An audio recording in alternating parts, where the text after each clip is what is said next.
चूड़ी, ए चूड़ी ले ली लोगन चूड़ी, ए लाल चूड़ी, हरा चूड़ी, नीला चूड़ी, पीला चूड़ी, रंग बिरंग के चूड़ी ले ली लोगन। बोल चित लेबे की पट तू केहू ना दे दे हम ले ले। चुप साला, तू खाली फालतू ये बात बोले।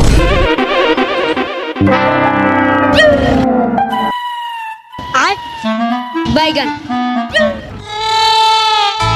आय हाय का ढोरी बा रे गुलवा, हौ न देख मोहो खा। आय महोका केले बा, महोका केले बा। रे साला हम चिड़ै वाला मोहोका के नहीं बात करत, हम हिमाल के बात करत, माल के। बड़ा सुंदर बिया। अब बात बोरी उ तो सुंदर तो ऊपर से नीचे ले बिया, और ओकर ढोरी ना देख कितना गोहिर बा। अरे बाप रे बा, एक ढोरी तो फुलहा कटोरी निहन बा। मन करता वही में दूध धो के और रोटी से तूर के कोई थी। अब बात बोरी उ अगर हमरा मिल जाइत नु ओकर ढोरी चाट चाट के मर जाइते। मार मुदई के एक गांव में कहूँ मेहरारू लौकते नहीं खिसन, लागत है कि मर गई सन। ए चूड़ी ले ली चूड़ी, भयो कोनो उपाय बताओ ना, एकरा ढोरी के मजा लेवल जाओ। आ रुक ना, गांव में गोल बिया चूड़ी बेचे, जब उन्हें से आवत है न तो कौन उपाय लगावल जाए। चल होने तले चल चल। ए चूड़ी ले ली लोगन चूड़ी। बुझाता हमरा गांव में नया चूड़ियारी नाल बड़ी कान हो रहा, बोला के एगो टिकली के पता ले ले तनी। ए चूड़ियारी ने तनी हने आई तो।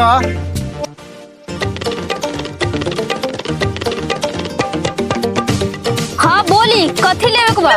लेवे के तो बोले बा, पहले उघार के दिखाई। ए पहले उतरवाई ना, फिर उघार के दिखाए।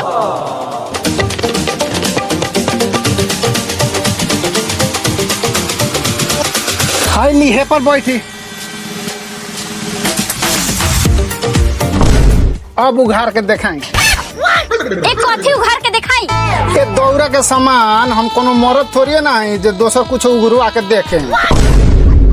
अच्छा रुकी उघार के दिखाओ तनी। हई देखी चूड़ी नया मॉडल में आइल बा, आ हई देखी झुमका पहिन के मारे में ठुमका। आय औरो कुछ नहीं खे का? औरो कथी चाहिए खोल के बताई। पूरा खोल के बताई कि उठा के। बात दीदी रउआ तो बड़ा छिनार बानी, हम कहतनी कुछ और वो समझतनी कुछ और। हा हम छिनार बानी, तू बिना कोयले रहेलू। बात बोली ना का चाहिए? एगो कछिया, एगो हमरा साइज के गंजी देखाई। हई देखी काछा और हई देखी गंजी। ये सब क्या देखना पड़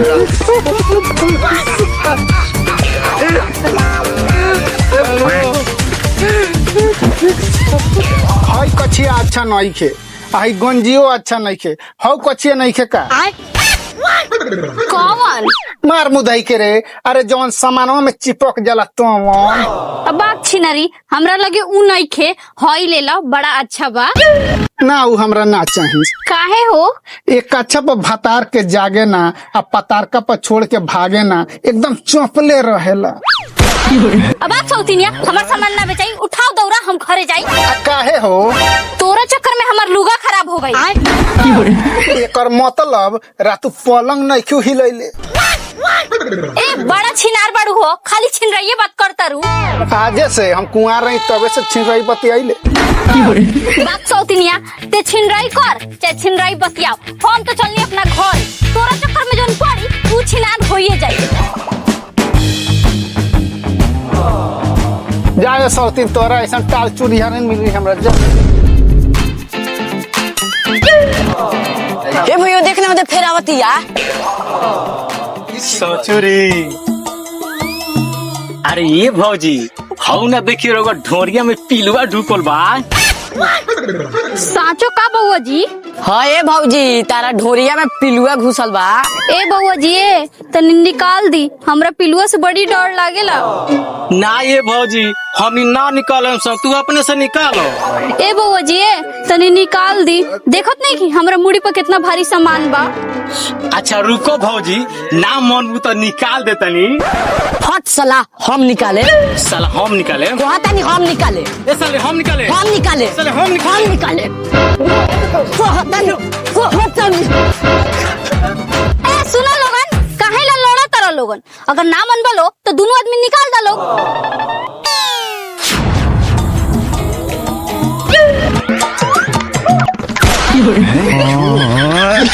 ए भौजी ई का करता रू? दिन दहाड़े रोड पर लइका से ढोरी खोदवावता रू।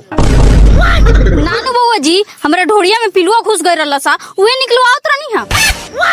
अच्छा, के कहला कि ढोरी में पिलुआ घुसेला? हमरा के चुतिया बनावता रू, आ हेकनी से ढोरी खोदवा के मजा उठावता रू। ना ए बउआ जी, ये दोनों दोगला कला हसन कि भौजी तारा ढोड़ी में पिलुआ घुसल बा।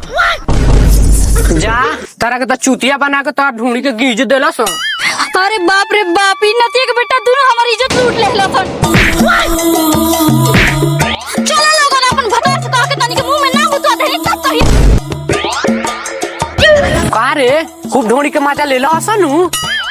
ओ लेनी सो। हाँ तो जा सो, अब पंचायती में लात के मजा ला सो। लार से पिटाम सो तब पिटाम सो, माने ढोरी के मजा लेनी हसन। ये साला सन से बतियाइले बेकार बा।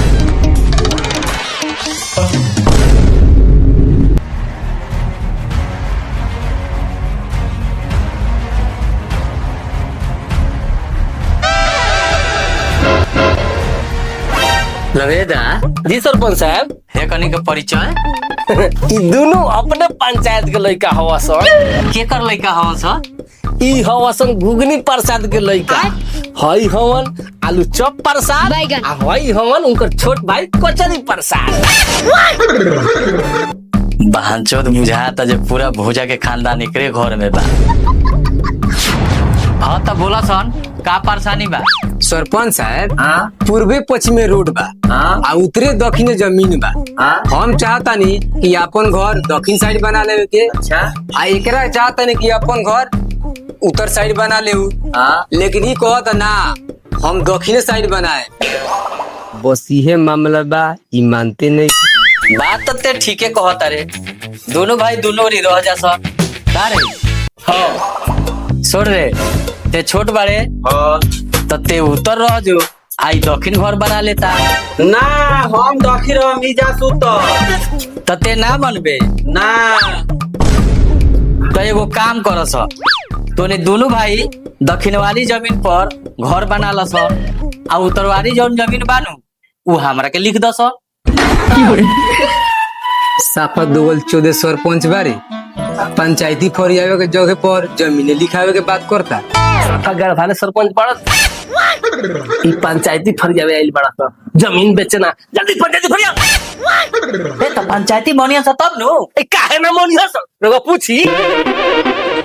है बड़का, ते उत्तर रह जो आ ननकी दक्षिण रह जाई। ना हम दक्षिणे रहे। ना सरपंच साहब, हमहु ना मानब, हमहु दक्षिणे रह। तो तोनी दोनों ना मन बस ना अच्छा ना मन बस तो रुकस, हम गूगल से पूछ लेता नी जे तोनी के पंचायती के का फरियाई।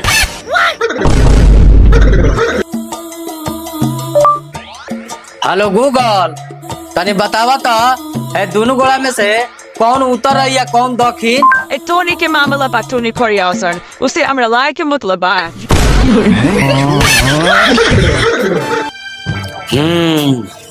टोनी के मामला के एके गो निदान बा का मार। टोनी दोनों गोला में जौन जीती वो दक्षिण रही, आ जौन हारी वो उत्तर रही।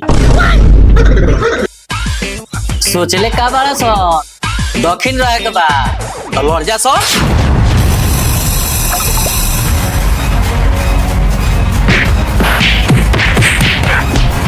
जा हो साले गढ़वाल सरपंच, दोनों भाई के आपस में लड़ा देलो, अब कुछ हो तो डनी हो।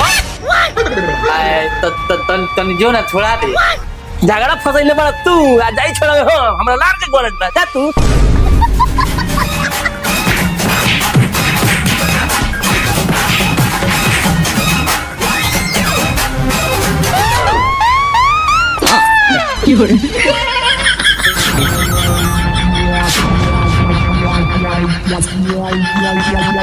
जा हो सर जा, जैसन करम वैसन भरम। जा घर में मलवा ला धइल में मलम।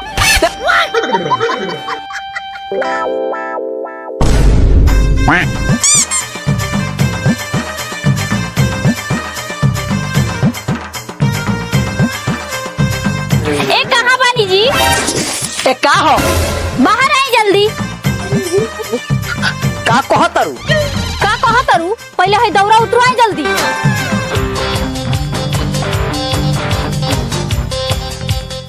नाटी के बेटा तू कमाई देते त हमरा चूड़ी ना बेचे पड़ी। रे भोसड़ी, रात दिन तक खटवाते देह के ठठरी बैठा देले। देह में तनको हुबा नहीं के मिलत जे हम कोनो काम करी। ऊपर से हाथ गोड़ में बागा धोले होता, हम का करी? का करी? जाके कोनो से गान मराओ कि देह में बुत्ता मिली। तब जे का बोलो जे भैया के मारा हमर भतार ठीक रही तो हम चूड़ी बेचे ना जाती। गल रनियो ओटोला चूड़ी बेचे, दुगो दोगला के लइका हमर ढोरी खोद देला हसन। हां तो ढोरी से लुगा हटा के चलबू तो लइका ह बुढ़वो खोद दिया छ। अरे बोलते बड़ा नाती, चुप रहबा कि दू चार लात औरी गिराई। भैया भौजी के सपोर्ट करे ताई तो तुम कर मजाक उड़ावता रहो। हां तो हम का करी? एमे करे के का बा? चलो मुखिया जी लगे कह के पंचायती करावल जा। हां तो चल।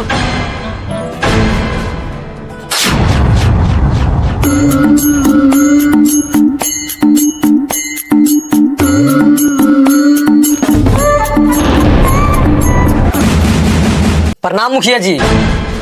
प्रणाम प्रणाम। का बात बा? मुखिया जी हमर मेहरारू घर लखिया ओ टोला में चूड़ी बेचे, उहाँ के दुगो लइका एकरा ढोरी में खोद देला हसन। ई तो बहुत बुरा बात बा।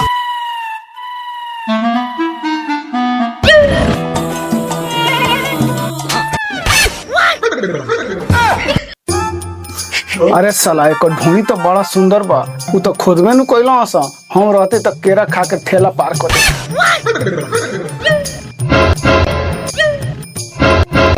मुखिया जी कहां को गइनी?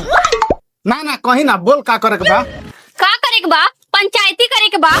तो जौन लइका तोरा ढोड़ी में खोदले बा ओकरा गार्जियन के कह देले बड़ा सा। ना तो जाके कह दसन बैठावा सब पूरा गांव के पंचायत भवन में। ठीक बा, जा तनी जा। चली जी। मुखिया जी देखनी है पता सुइटा कितना निमन मेहरारू मिलल भी है। अरे ओकरा मेहरारू से सुनो तो ओकर ढोड़ी बा।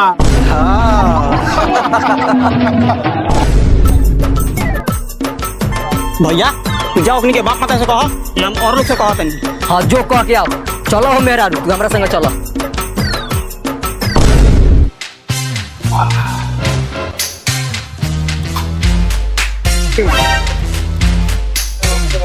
ए जी हेने आई ना। का कहो तारू हो करे जा। हेने आई ना।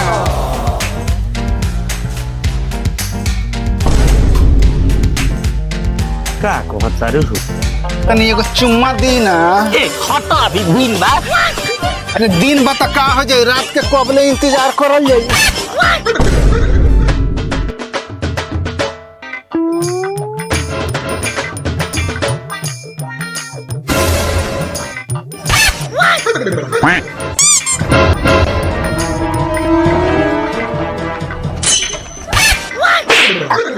नाती के बेटा तू खाली उहे सब फिर में रहेला। देह पर ध्यान दो, देह पर तू सब पर ना।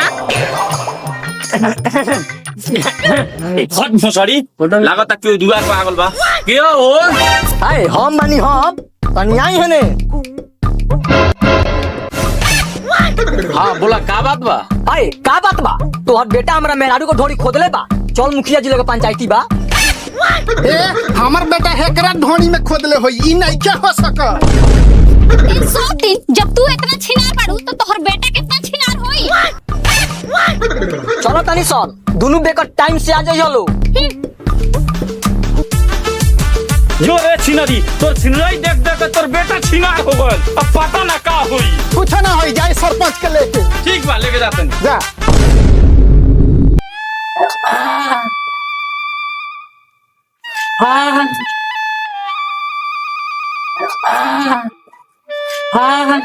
प्रणाम सरपंच साहब। प्रणाम प्रणाम। बोलो भाई कैसे आइला? देखी ना हम बेटवा एगो मेहरारू के ढोड़ी में खोद देले बा, ओकरे पंचायत बा, तनी चली ना। ना हम ना जाए, काहे ना जाएंगे? हमार तबीयत तनी खराब चलता। सुनी ना सरपंच साहब, अगर पंचायती में ना जाम तो अगले बार इलेक्शन में एगो झाट उखाड़ के ना दे। अरे भाई तू तो खिसियाइए गइला। रुको रुको हम चला तनी। गाड़ी निकाल, तू चला चंदन भाई, हम आवत। ये सरपंच साहब तन चली ना, हमारा घर एगो मामला बा, तनी हल कर दे। अच्छा ठीक बा, तू चला हम आवत तनी। ठीक बा, तनी जल्दी आए। ठीक बा। आनर के औलाद बड़े कारे बहन चोद, गाड़ी पर से गिर गई, तोरा पते नहीं खे। अरे सरपंच हम गिर गई, उठी गलती हो गई, चल गलती में डाल छोड़ के नहीं चला हमारा पने।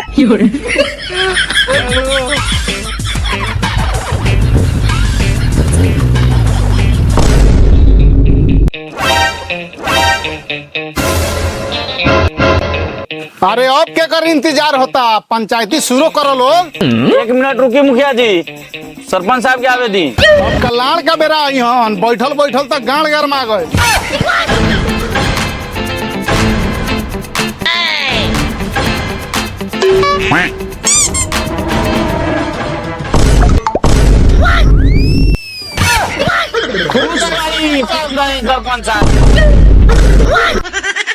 हमार लाल खुश रही, हम कोनो प्रणाम थोड़े कनी है, ई तो हमारे स्टाइल है उतरे के। जहाँ जानी हमें गिर जाने। उठी महाराज कहिया लूर हुई सरपंच आई के। बैठ जा।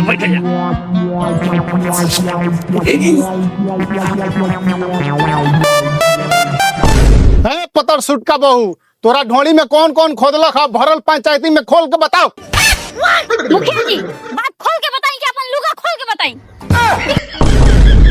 ना भाऊजी, बात खोल के बतावा, लुगा खोल के बताई तो जियाने हो जाएगी।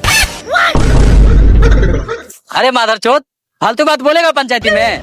दोबारा पंचायती में फालतू बात बोला तो गाल के नस फाड़ दिया जाएगा। हाँ बोला करे जा।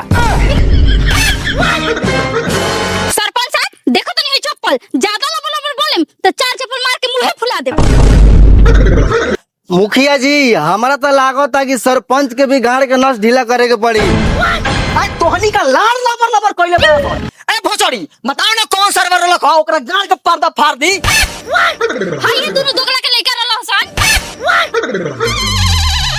कारे बहन चोद, इतना सुंदर मेहरारू के ढोड़ी में तोनी खोद देला हसन, कहीं एकरा ढोड़ी में घाव हो जाए तो दवाई का तोनी के बाप करी तन। सरपंच साहब तुको पंचायती करे बानी, पंचायती करी, ज्यादा लबर करे तो तशरीफ में बास को दे। सब बात तो समझ में आयल हो, ई तशरीफ में बांस के बात हमरा समझ में ना आयल हो। ई का हो? यही से कहल जाला 2-4 अक्षर पढ़ लेले रहत तो तारा समझ में आई। तू तो अपने गाड़ भाल बाड़ा। तशरीफ में बास करे के मतलब ई भयल कि गाड़ में बास कोइल। मुखिया जी अब रुआ कुछ करी, हना बुझाता कि सरपंच से एगो झाट टेढ़ ना होई। ई बात कैसे तू कह देला कि हमरा सरपंच से झाट टेढ़ ना होई? हमरा गांव में तो को झाट टेढ़ को देले बड़ा। ना कहे का मतलब रहला हमरा गांव में को पंचायत फरिया देलो।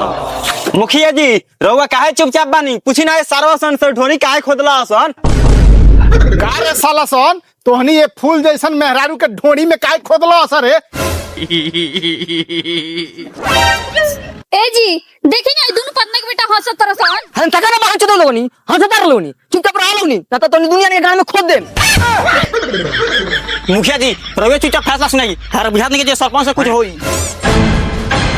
हाँ मुखिया जी रउए कुछ करी।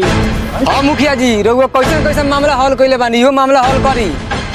हाँ मुखिया जी परसों के पंचायती राउंड सुन के मन गदगद हो गया है। सुन ना बाबू, ढेर अपना पंचायत के मुखिया के बड़ाई मत कर। तोरा पंचायत के मुखिया के हम 4 बे गाड़ ले बानी। नइखे विश्वास तो अपना मुखिया से पूछ ले। मुखिया जी क्या ये बात सही है? हे वो चुनाव का पहले का बात है।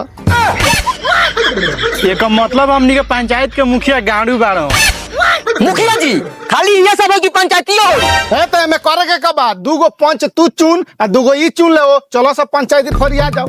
और तो इन्हें करे के का बात एगो तू हो जा एगो चाचा हो जा तरन एगो रहुआ चल चली है अब तू अपन पंच चुन रे। एगो हई हो जास आ एगो हई भाई चली। हाँ तो चलो लोग चलो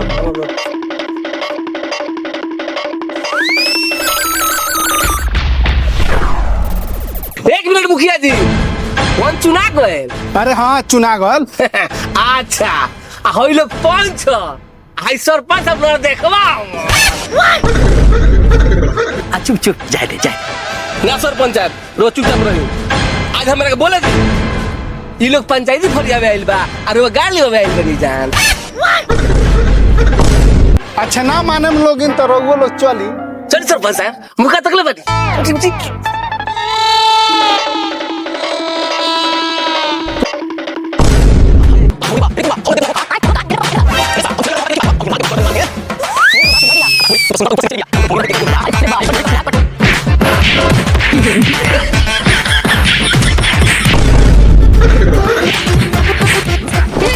हम ना देखी मार हो गई। हाँ तो टोकने का ना करू तारा ढोड़ी के चक्कर में दोनों पंचायत में मार हो गल तो भाग भोसड़ी जल्दी